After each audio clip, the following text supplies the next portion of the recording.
Our greatest freedom is the freedom to choose our own attitude. In life, there's an opportunity that comes to each of us, no matter what circumstance we might find ourselves. And we might not find like we want to be happy and angelic every single moment.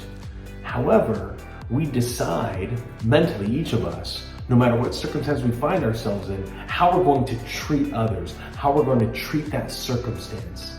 And yes, from what I've seen and talking with thousands of people in my career and thousands of people in my lifetime on different continents, the United States, in England, in the Philippines, in Tagalog, and also in English. But here, what I found in my experience is that everybody that is living is struggling with something. Everybody that was born had some kind of difficulty to overcome.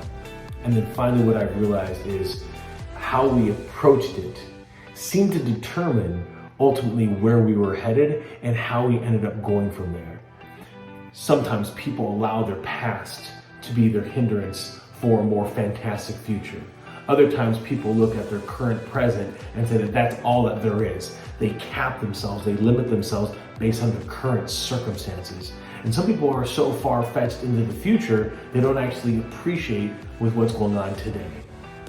Our attitude truly determines where we're going to go in the future based on what it decides to do today. So if you find yourself in a difficult moment right now, your attitude towards that situation will determine where you go.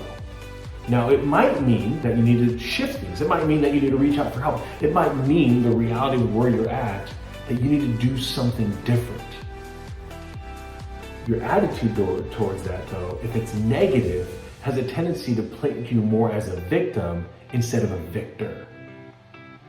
So, how's your attitude determining that fantastic future for you and moving you today?